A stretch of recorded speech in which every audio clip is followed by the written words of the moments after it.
കർഷകർക്ക് സൗരോർജ്ജ പമ്പ് നൽകുന്ന PM കുസും പദ്ധതിയിൽ വൻ അഴിമതിയുണ്ട് എന്ന് മുൻ പ്രതിപക്ഷ നേതാവ് രമേശ് ചെന്നിത്തല. അനർട്ട് പദ്ധതിയിലെ അഴിമതിക്ക് പിന്നിൽ വൈദ്യുതി മന്ത്രിയാണെന്നും ചെന്നിത്തല ആരോപിക്കുന്നു. 5 കോടി രൂപ ടെൻഡർ വിളിക്കാൻ മാത്രം അധികാരമുള്ളപ്പോൾ 240 കോടി രൂപയ്ക്ക് ടെൻഡർ വിളിക്കുന്നത് എങ്ങനെയെന്നാണ് രമേശ് ചെന്നിത്തല ചോദിക്കുന്നത്. ഒരു കമ്പനിക്ക് വേണ്ടി ടെൻഡർ തുകയിൽ മാറ്റം വരുത്താൻ അനർട്ട് CEO അധികാരം നൽകിയെന്നും രമേശ് ചെന്നിത്തല ആരോപിക്കുകയാണ്. വൈദ്യുതി മന്ത്രിയാണ് ഇതിന്റെ പിന്നിലുള്ള ഏറ്റവും വലിയ കള്ളക്കളി നടത്തിക്കൊണ്ടിരിക്കുന്നത്. വൈദ്യുതി മന്ത്രിയും അനർട്ടിന്റെ സിഇഒയും ചേർന്ന് 240 കോടി രൂപയിൽ 100 കോടി രൂപയുടെ അഴിമതിക്കാണ് ഇവിടെ കളമൊരുക്കിയത്. 5 കോടി രൂപ വരെ ടെൻഡർ വിളിക്കാൻ മാത്രം അധികാരമുള്ള ഒരാളാണ് അനർട്ടിന്റെ സിഇഒ. 240 കോടി രൂപയ്ക്ക് അദ്ദേഹം എങ്ങനെ ഗവൺമെന്റിന്റെ അനുവാദമില്ലാതെ ടെൻഡർ വിളിച്ചു എന്നുള്ളതാണ് എൻ്റെ ആദ്യത്തെ ചോദ്യം. സർക്കാരിന്റെ രേഖാമൂലം അനുമതിയില്ലാതെ ഇത്രയും വലിയ ഉയർന്ന തുകയ്ക്ക് എങ്ങനെ ഒരു ഉദ്യോഗസ്ഥന് ടെൻഡർ വിളിക്കാൻ കഴിയും? രാഹുൽ ജി നാഥാണ് ഈ വാർത്തയുടെ വിവരങ്ങളുമായി ചേർന്നത്. രാഹുൽ, വലിയ ഒരു ആരോപണം ഉന്നയിച്ചിരിക്കുന്നു രമേശ് ചെന്നിത്തല. അനർട്ടിന്റെ CEO അഴിമതി കാണിച്ചിരിക്കുന്നു. ഇത് ഗവൺമെന്റിന്റെ ഒത്താശയോടുകൂടിയാണ് എന്നും അദ്ദേഹം ആരോപിക്കുന്നുണ്ട്.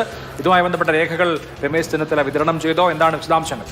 എന്നാലും രേഖാമൂലം കാര്യങ്ങൾ പറഞ്ഞുകൊണ്ടാണ് അഴിമതി ആരോപണം ഉന്നയിച്ചിരിക്കുന്നത്. ഗുരുതരമായ ആരോപണങ്ങൾ ഉന്നയിച്ചിരിക്കുന്നത്. 100 കോടി രൂപയുടെ അഴിമതി ഉണ്ടായിരിക്കുന്നു എന്നാണ് പറഞ്ഞിരിക്കുന്നത്. അതിൽ പ്രധാനമായും വൈദ്യുതി മന്ത്രിക്കും ഒപ്പം അനർട്ടിന്റെ സിഇഒയ്ക്കുമാണ് പങ്കുള്ളതെന്നാണ് പറഞ്ഞിരിക്കുന്നത്.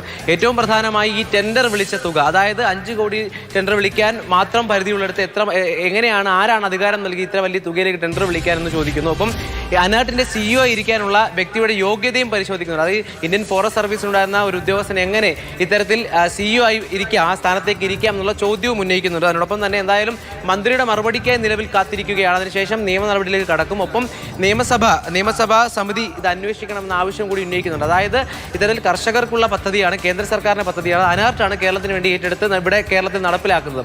ആ ഘട്ടത്തിലാണ് ഇപ്പോൾ ഈ ടെൻഡറുമായി ബന്ധപ്പെട്ട വിഷയങ്ങൾ താൽക്കാലിക ജീവനക്കാരെ വെച്ച് ഇത് പരിശോധിപ്പിക്കുക. ഒപ്പം തുകയിൽ ഈ പറയുന്ന പോലെ കൃത്യമായ ഓഡിറ്റിംഗ് ഇല്ലാതെ തുകയിൽ ടെൻഡർ വിളിക്കുന്ന തുകയിലേക്ക് മാറ്റം വരുത്തുക. ഒപ്പം ചില കമ്പനികൾക്ക് മാത്രം ടെൻഡർ തുകയിൽ മാറ്റം വരുത്താനുള്ള അധികാരം അനർട്ട് CEO നൽകിയെന്നാണ് പറയുന്നത്. എന്തായാലും ആരോപണം നേരിടുന്നത് അനർട്ട് സിഇഒയാണ്. ഇതിന് ഒത്താശ ചെയ്തത് മന്ത്രിയാണെന്ന് കൂടി രമേശ് ചെന്നിത്തല പറഞ്ഞു വെക്കുന്നു. അന്വേഷണം വേണമെന്ന വലിയ ആവശ്യമാണ് ചെന്നിത്തല ഉന്നയിക്കുന്നത്.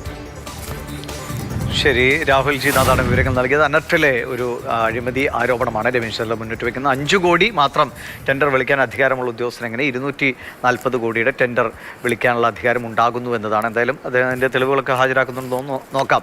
എങ്ങനെയാണ് ഇനി അതിന്റെ അപ്പുറത്തു നിന്നുള്ള മറുപടി കൂടി വരുമ്പോൾ നമുക്ക് അതിൽ വ്യക്തത വരുമെന്ന് വിചാരിക്കാം.